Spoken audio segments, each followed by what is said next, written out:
Good Morning Business, Business Today. Avec une nouvelle usine française du Made in France pour de la viande végétale, c'est Guillaume Dubois qui est avec nous, bonjour. Bonjour Christophe. Alors vous n'avez pas amené les nuggets, les saucisses, les steaks, mais c'est ce que vous fabriquez et ça ressemble de plus en plus à la viande. D'ailleurs, tiens, une question pour commencer, avant de parler de votre usine. Est-ce qu'il faut absolument que ça ressemble à de la viande, puisque ce n'est pas de la viande ? On s'adresse à tous les Français qui veulent diminuer leur consommation de viande, que ça ressemble à de la viande ou pas de la viande, chacun son choix, mais nous, ça ressemble à la viande. Donc ça va être des steaks, des nuggets, des saucisses, des aiguillettes végétales, et donc super gourmandes. On travaille énormément avec des chefs justement pour rendre ça le plus gourmand possible. Et donc l'idée, c'est de mettre un petit peu de végétal dans son quotidien, dans un burger, dans un couscous du coup, du végétal en se faisant plaisir. Et donc c'est bon pour sa santé et pour la planète. Alors cette nouvelle usine, ça va être a priori la plus grande usine en France de production de produits simili-carnés. Ça va vous permettre de multiplier votre production par 4. Ça veut dire que vous l'avez installée dans le Loiret. Pourquoi ? Parce que vous allez pouvoir sourcer aussi en local les produits pour fabriquer justement ces saucisses, ces nuggets végétales ? Oui, la région Centre, c'est une région très intéressante pour nous parce que c'est une région agricole où il y a des légumineuses, il y a de la pomme de terre, il y a de la betterave, il y a beaucoup de cultures, donc c'est un grand potentiel en fait d'approvisionnement local pour nous. Le simili-carné et locavore du coup. Et ça peut être locavore, exactement. Nous, la majeure partie de nos ingrédients viennent de France ou sinon, pour l'instant, du reste de l'Europe. Mais du coup, on arrive à rester sur du local. Et la région Centre, c'est aussi très intéressant parce que nous, on a des centaines de milliers de produits qui partent toutes les semaines, en fait, en grande distribution dans toute la France en moins de 24 heures. Et la région Centre, du coup, c'est une région stratégique de ce point de vue-là. Ça fait 2 ans qu'on travaille sur ce projet et là, c'est l'aboutissement. Comment vous voyez l'évolution du marché ? J'ai vu les chiffres, aujourd'hui c'est à peu près 1% du marché de la viande, c'est de la viande végétale, ça pourrait être 10% en 2030, mais il y a des boîtes comme la vôtre qui ont eu des difficultés aux États-Unis, Beyond Meat, etc. Ça ne s'est pas passé comme prévu. Alors c'est toujours bien des échecs parce que ça permet d'en tirer des conséquences et des expériences. C'est quoi votre réflexion en ce moment vous, sur ce marché ? Notre vision, c'est que les produits américains justement sont un petit peu en décroissance ces temps-ci parce qu'ils ne s'étaient pas beaucoup concentrés sur la santé. Nous, on a beaucoup travaillé sur la santé. Tous nos produits sont Nutri-Score A, sur quelques-uns qui sont B. On travaille pour être riche en protéines, faible en gras saturés, avoir des fibres. Et donc, on travaille énormément sur la santé. Sur les recettes, en fait. Sur les recettes. On travaille aussi beaucoup sur le côté gastronomique. Donc, c'est pour ça qu'on travaille beaucoup avec des chefs.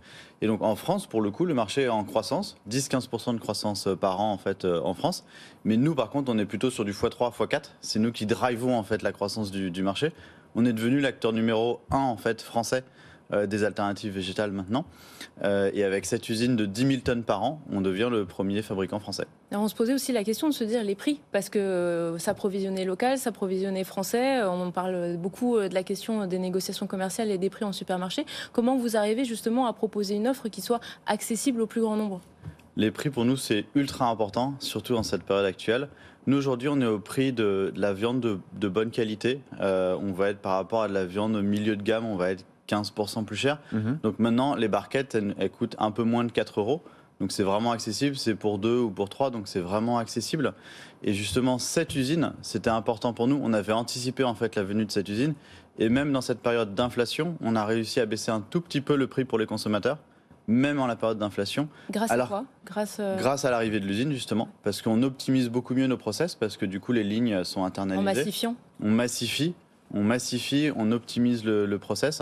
Et aussi, malgré les hausses en fait, des matières premières, de l'huile par exemple, à cause de la guerre en Ukraine, des hausses d'énergie, on a réussi à maintenir les prix. Ça veut dire que vous ne serez pas concerné par la réouverture des négociations commerciales avec la grande distribution pour baisser vos prix parce que vous ne les avez pas augmentés quelque part ? On ne les a pas augmentés cette année, justement, pour le consommateur. Mais effectivement, les prix, c'est un sujet qui reste clé. Ouais. On va parler de cette usine que vous ouvrez que vous avez inaugurée hier dans le Loiret, avec le ministre de l'économie d'ailleurs, usine de 4500 mètres carrés. On a vu les chiffres sur la relocalisation, la France qui était devenue à nouveau un territoire attractif, mais qui globalement crée moins d'emplois par projet industriel que dans d'autres pays. Est-ce que c'est le cas, par exemple, cette usine ? Est-ce qu'elle est complètement automatisée ? Combien de salariés vous allez devoir recruter sur place ? Alors on a déjà 40 salariés sur place, donc c'est semi-automatisé. Ouais. C'est surtout en fait les tâches pénibles en fait qui sont faites maintenant par les machines, mais on a quand même beaucoup de personnes. 40 personnes déjà. Il y a 1 an et demi, il y avait une personne sur le site. Maintenant, on est 40.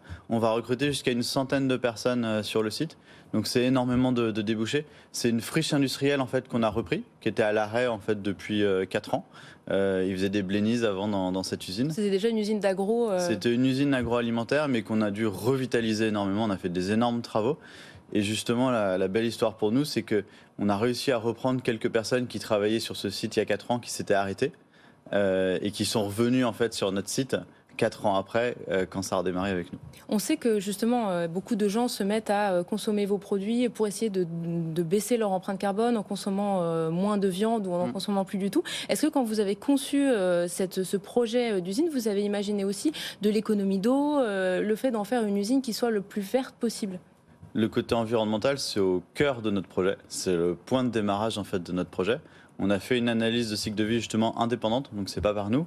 Et c'est ça qui explique qu'on fait 12 fois moins de CO2 que les équivalents carnés, 3 fois moins d'eau en moyenne. Pourquoi ? Parce qu'en fait, l'empreinte environnementale de la viande, c'est en premier lieu l'alimentation du bétail. Pour faire 1 gramme de protéines animales, il faut 10 grammes de protéines végétales que le bétail va manger. Donc ça, c'est la raison numéro 1. Et après, nous, notre usine, on l'a conçue le plus environnementalement possible. Donc par exemple, on a beaucoup de récupération d'énergie. Parce qu'on a besoin d'être en froid en agroalimentaire, du coup on travaille à 4-5 degrés à l'intérieur de l'usine pour minimiser le développement bactérien, pour respecter les normes agroalimentaires. Et du coup, cette production de 4-5 degrés, par exemple, on récupère la chaleur qui est produite par le système. Du coup, on n'a pas besoin de chauffer l'eau en fait pour avoir ça. On optimise aussi tous les flux d'air et on a utilisé aussi bien sûr évidemment l'électricité. Donc c'est tout ça qui nous permet de faire 12 fois moins de CO2 que les équivalents carnés. Vous aviez levé il y a quelque temps 35 millions d'euros, mais vous avez aussi bénéficié du plan de relance France 2030, du plan protéines de BPI France. Est-ce que ça, c'était indispensable ? On parle beaucoup de l'IRA américain, mais est-ce que pour vous, il y a eu une sorte d'IRA français-européen pour vous implanter ? Oui, c'est un super signal en fait. On est dans le cadre du programme France Relance et du coup, en financement, c'était de l'ordre d'un peu plus de 2 millions d'euros sur les 35 millions d'euros qu'on a financés après avec des investisseurs privés. Et ça envoie un bon signal aux investisseurs. On a eu le soutien de la BPI aussi. Et donc c'est un bon signal. On a énormément été accompagnés par les pouvoirs publics, aussi au niveau local, que ce soit la région, la préfecture, tous les organes en fait réglementaires pour la sécurité alimentaire par exemple. Donc c'est extrêmement important. Quand on mange un steak chez vous, donc on mange quoi ? Des pommes de terre, de la betterave ? Quand on mange un steak, on mange en fait de la protéine de pois. Donc c'est ça qui fait la structure du produit. Après, on mange maintenant de l'huile de colza parce que c'est une huile qui est riche en oméga 3 et qui est faible en gras saturés.